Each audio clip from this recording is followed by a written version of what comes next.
Here's a question for everybody. Who should be allowed to access state cannabis social equity funds? The answer might be more complicated than you think, and the majority of regulators issuing said benefits dance around the real issue, the fact that social equity is a made-up marketing term with no real definition.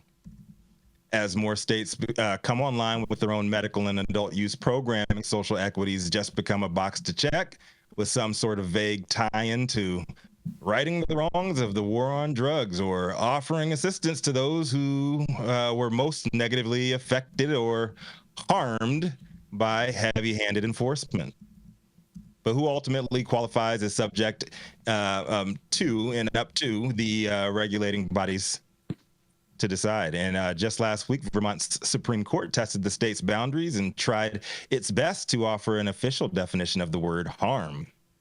A lot's at stake, and I'm sure not everybody's happy with the ruling.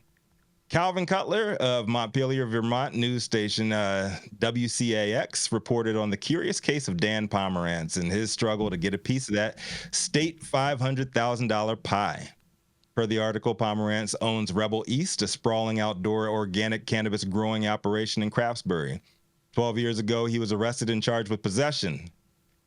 I was arrested in Washoe County, Nevada for a few grams of cannabis and having some cash on me, but what I went through was a very traumatic life experience, Pomerantz said. He was bailed out pre-trial, and after many twists and turns, his sentencing was deferred. A decade later, while setting up his own legal cannabis farm, Pomerantz applied to Vermont's social equity program, which would waive his licensing fees and give him access to a special fund to help grow his business.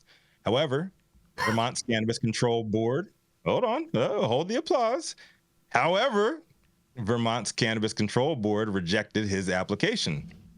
We are looking at people who were ripped from their communities, and the bonds of their social connections have been severed by this incarcerative sentence, said James Pepper, the chair of Cannabis Control Board. Pomerantz appealed all the way to the state Supreme Court. But last week, in a 10-page ruling, the court sided with regulators, ruling that Pomerantz is not eligible for social equity license because he was never officially sentenced, and because, according to the court, he did not experience long-term personal harm as a result of the war on drugs. Cutler said that Pomerantz contends the Cannabis Control Board is wrong and points to other people in the industry he says are now better off. I can name 100 people who are licensed operators in Vermont and have more wealth and financial backing, he said.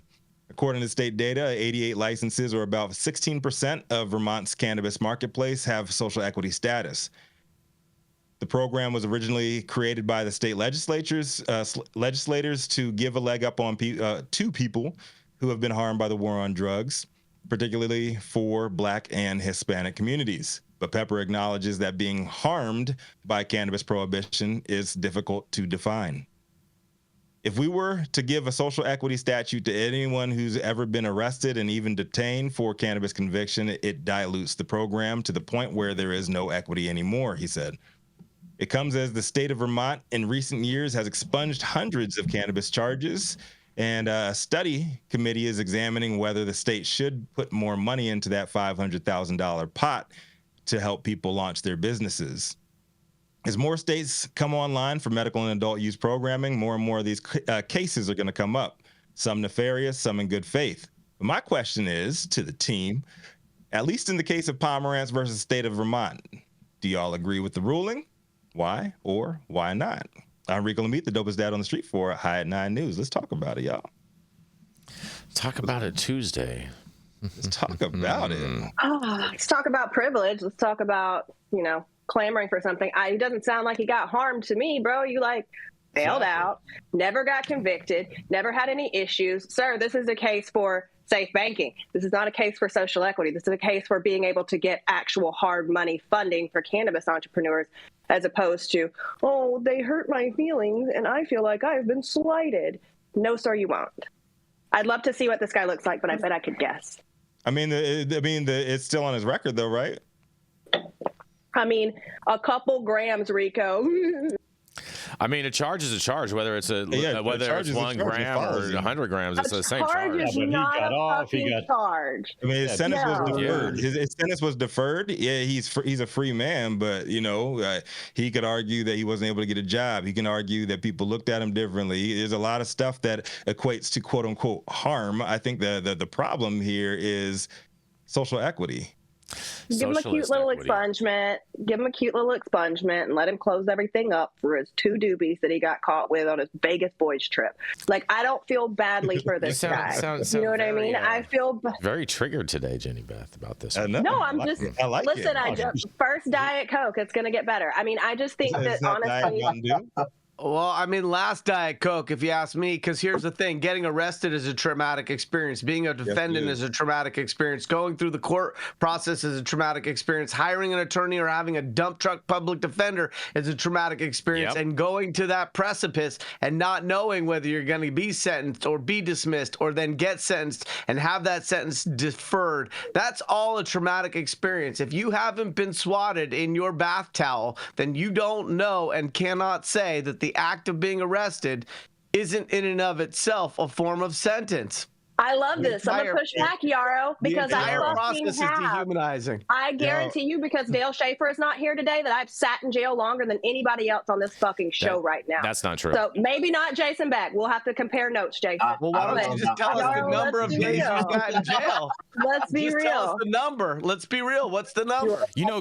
Girls 180 days. Do you want to talk about when I sat for a fucking year before I was even out of high school for weed? Like, I know it's traumatic. I understand, but like, this guy and his 3 grams, I know, and people can get mad at me, and I'm not trying to compare the fact that his day sucked, because his day sucked. Sucks being arrested, sucks being handcuffed. They don't feel good. It's not a good situation. It's fucking scary. But it was not scary. I mean, they do feel good if we're in a Listen, Yarrow. Listen, Yarrow. Ew. But once again, Jesus Christ, use a necktie or something, have some class. But listen, like at this point, that guy's 3 gram possession or whatever it was does not frog leap him over people who sat in prison for 20 years or, who lost their fucking families, who lost their businesses, who lost their fucking everything. And I'm sorry that he had to go to jail and he had a bad day. But at the end of the day, didn't work out so shitty for him. Does he really qualify for social equity? I agree with Jenny. We rarely agree, but I agree with you there. It's nothing happened. Where did he suffer? Yeah, all of that shit sucks. You're right, but it's not 20 years of bad living because of the war on drugs.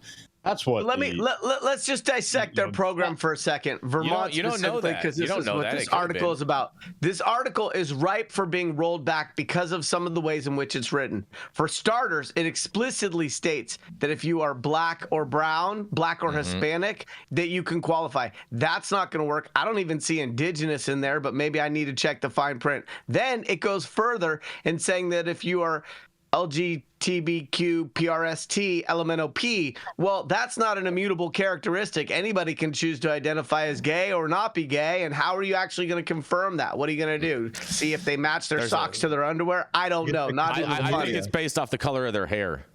So when you can just tell by how they dress. So when you have these programs that are intended to reach certain constituencies, but you don't write them in a way that they're enforceable against pushback in civil court, including explicitly stating race or sexual affiliation, these things are inevitably going to get locked up in civil litigation, and then they're going to get rolled back. Well, I think that social equity, a part of the problem with having a racial prerequisite is we know that you can't do that. You can't say, hey, black people only, right? It's not. But the problem is with social equity is the same issue that we have with enforcement of drug policies, right? Like they're not saying go By the way, they do the black people. So. Oh, okay, good.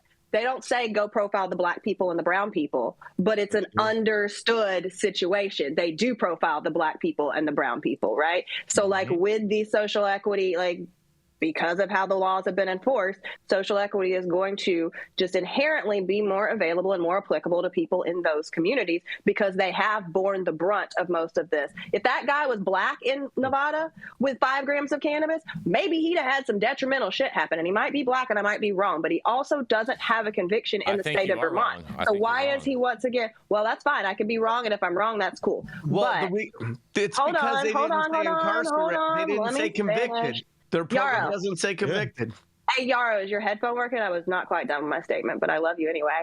The issue is he was convicted in Nevada, or not even convicted. He was charged in Nevada, not Vermont, right? And so we've seen people go through this, and this seems like one of those lawsuits that's going to end up trying to shake down a social equity program. And he got, in the words of my good friend Dills Schaefer, spanked all the way at the appellate division. So I think the fact that you couldn't convince anyone in any court at any point in time that you've had this huge detrimental situation in your life, close the book, cry on your pillow, and go out and figure it out. But they could have solved that by just writing convictions instead of instead of. So the reason why he didn't qualify is because they said incarcerated instead of arrested or convicted, right? And so all I'm saying is that this is a byproduct of policy that it just needs to be very clear. If it's arrested, it's arrested. If it's convicted, if it's convicted. If it's incarcerated, it's incarcerated. That's and right. So for him, it's a duck, they wrote. A duck. They wrote that you have to have been incarcerated, which is not the full encompassment of justice involved. But he didn't get incarcerated, so he didn't qualify. Like that's by their guidelines. Like I don't know why the guy would sue to begin with. Whiny ass bitch. Sorry, I hope I don't see him at a conference. And I think I think it's fair to make sure that there's a difference between being detained and being arrested. Yeah, I'm also going to just play devil's advocate. Qualifying for social equity and not qualifying for social equity. I mean, they've been abused by the war on drugs, or you haven't, right? Go ahead, Saman. What were you saying?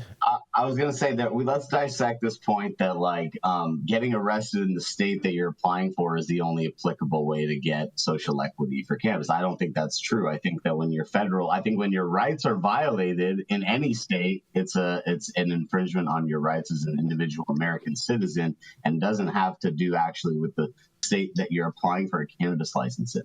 That's my personal belief. If anyone wants to argue that, that's fine. But if I get arrested in Nevada or California or Arizona or Louisiana with cannabis, I am effectively being targeted by the war on drugs anywhere in the United States. This program did not include a requirement that justice involved or that incarceration had to be in their state. Right. They were broader in that. As it shouldn't. But what I want to debate that because I think that's an interesting topic. I've never heard that actually be stated before, that hey, you didn't get arrested in this state, so you can't apply for a social equity license in this state. I've never really seen that or equated that thing to be like a state thing. But yeah, please, Jenny, go ahead.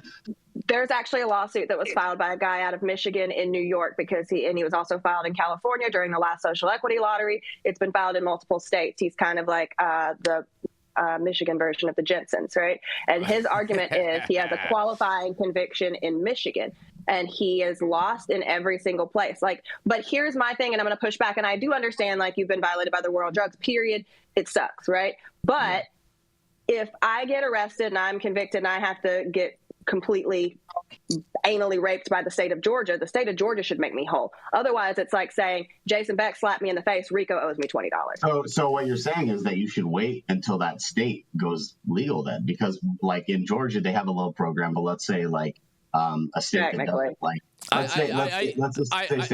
do agree with that point that you should only be eligible for social equity in a state where you were convicted in. I don't agree with that because I think the business was nationwide and so our activities were nationwide. But here's what I think about this: it's not a nationwide on a federal level. No, that's not real. This guy didn't qualify for their program as written. Okay, now he can like that or not like that, but it takes an extra special bitch to want to litigate that all the way up to the Supreme Court and whine about it. It's not that he qualified and then they they disqualified him because they didn't like him, or he voted one way, or he wore a shirt that was obnoxious. He didn't qualify for the program as written. So if he wanted to change the program, taking it all the way to the Supreme Court is not the same as actively engaging with regulators and saying, I would like to change the program in this state to not say incarcerated, but arrested and incarcerated, incarcerated or convicted. If that was the language, he would have qualified. So had he been more productive with his time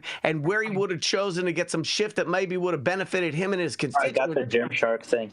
he wouldn't have been whining all the way up to the Supreme Court. I mean, what a waste of time and money to complain about a program that, as written, you don't qualify for. And fair enough. And on that, we're going to go to a commercial, and we're going to be right back.